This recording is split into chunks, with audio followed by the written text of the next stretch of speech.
Al-Falah University under scrutiny. ED uncovers rupees 415 crore scam. Fake documents, students duped. Chairman Jawad in NI custody.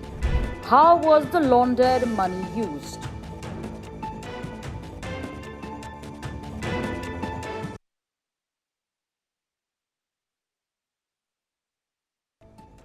Hello and welcome to another episode of Xplained, brought to you by NewsX with me, Megha Sharma.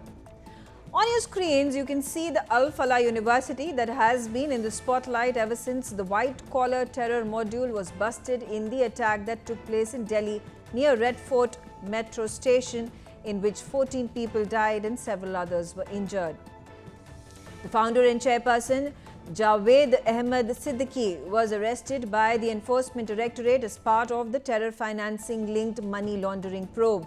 A Delhi court has remanded Jawad Ahmed Siddiqui, who is chairperson of the Al-Falah group, to Enforcement Directorate custody for 13 days until 1st of December. He was arrested under Section 19 of the Prevention of the Money Laundering Act 2002. The group's Al-Falah Medical College, spread across a 72-acre campus in Faridabad, has been at the center of one of India's largest terror probes in years.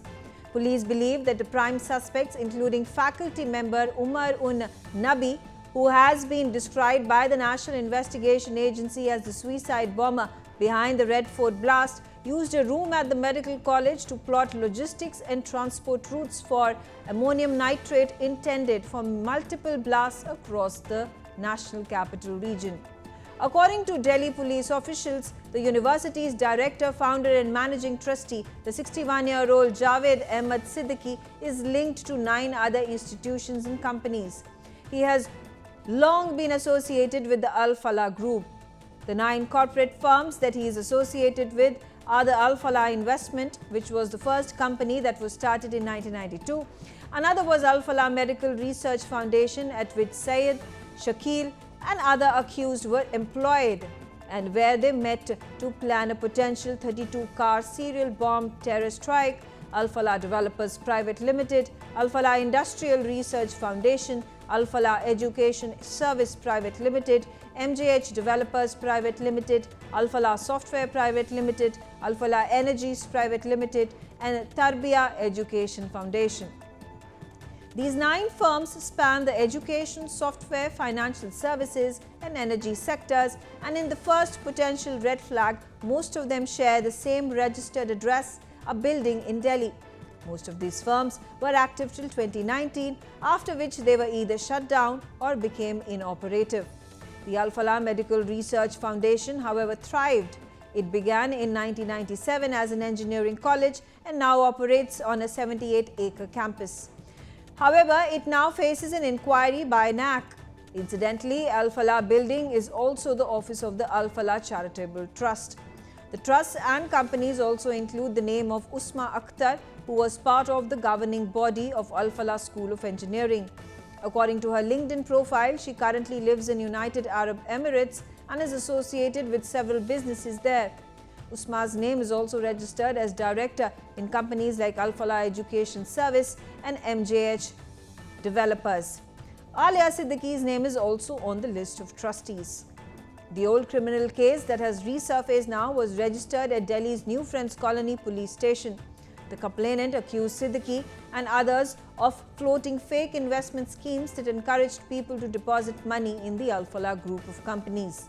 Several shell companies linked to the group were identified by Enforcement Directorate, and evidence was also showed layering of funds and diversion outside stated educational purposes. Crores of rupees were allegedly siphoned off by the Al-Falah Trust to family-linked entities, with contracts for construction and catering awarded to companies owned by Jawad Siddiqui's wife and children. The court observed that the investigation is still at a nascent stage, but it described the alleged financial offences as grave. The allegation was that Siddiqui and his associates persuaded people to invest in deposits in an Al-Falah company and then forged documents to show these had been turned into shares. The gathered funds of 7.5 crore rupees were then diverted to the accused's personal accounts. Siddiqui and his brother Saud Ahmed were named in an FIR under which Section 420, which is cheating, Section 406 and 409, which is criminal breach of trust, Section 468, which is forgery for cheating, Section 471, which is fraudulent use of forged documents, and Section 120B, which is criminal conspiracy of the IPC. Siddiqui was arrested in 2001. In March 2003, the Delhi High Court rejected his bail plea, pointing to the forensic evidence that suggested signatures on the share certificates were forged. It wasn't till February 2004 that he eventually secured bail, but that was after agreeing to refund the defrauded investors.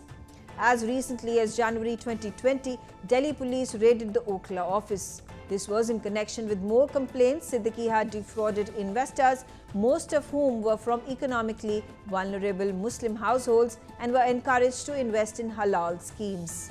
Siddiqui's vast corporate network, an old criminal case in which an associate and he were accused of fraud worth 7.5 crore rupees and jail for 3 years, are among the focal points of the parallel investigations.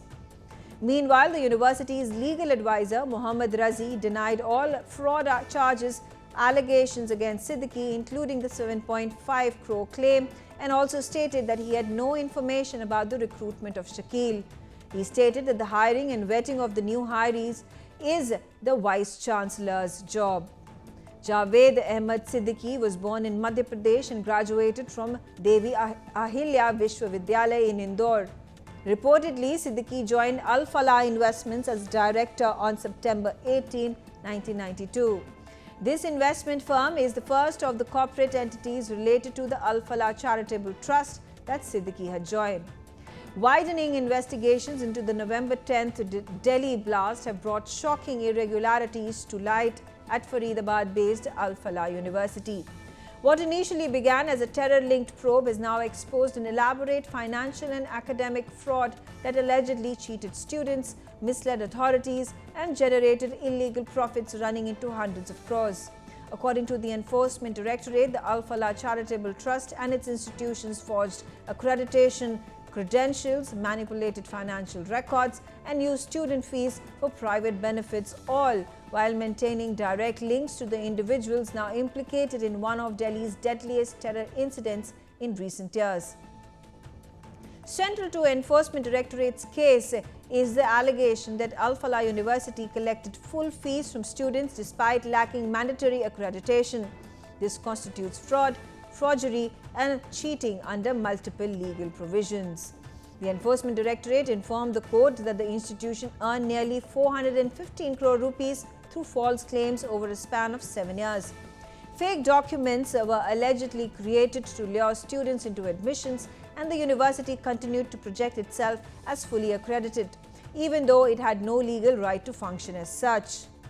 One of the first red flags in the Enforcement Directorate's investigation emerged from the financial structure. The bank accounts and the income tax returns of the institutions were under a single permanent account number, indicating that financial control had been vested in a single trust. Al-Falah Charitable Trust was created under a public deed on 8 September 1995, with Siddiqui as one of the first trustees and the managing trustee. All the educational institutions are ultimately owned and financially consolidated under this trust, which is effectively controlled by Jawad Ahmed Siddiqui. The group experienced a rapid rise since the 1990s, becoming a large educational network, but the Enforcement Directorate said that the growth was not supported by adequate financials. When the agency examined ITRS dating back to income tax returns dating back to 2014-2015, it found large and unexplained donations amounting to 30.89 crore rupees in 2014-2015 and 29.48 crore rupees in 2015-2016. From 2016-2017 onwards, the university began showing its income as academic revenue. What followed was an extraordinary spike. From 24.21 crore rupees in 2018-2019, the income skyrocketed to 80.01 crore rupees in 2024-2025, totaling 415 crore rupees. The Enforcement Directorate maintains that this income was not only illegally generated but also siphoned off for personal use. Statements from senior university officials further strengthened the Enforcement Directorate's findings. Mohammad Razi, the chief financial officer of Al-Falah, told investigators that he answered directly to Siddiqui and that every major financial decision required the chairman's sign-off. The university collected full fees from the students even while operating without accreditation. This falls under the ambit of fraud and forgery. The cases filed against the university allege that students were admitted using false accreditation, fake documents were prepared, and illegal income was generated based on these charges. The Enforcement Directorate also claimed that Siddiqui has command over the staff that handles admission registers, fee ledgers, accounts and IT systems of the university and other institutions under the trust, and he could destroy or alter records. The agency also warned of a serious risk of dissipation of tainted assets, stating that Siddiqui continued to wield de facto influence over the trust and could potentially divert funds, alter ownership structures or encumber properties including the Doge campus to obstruct the investigation.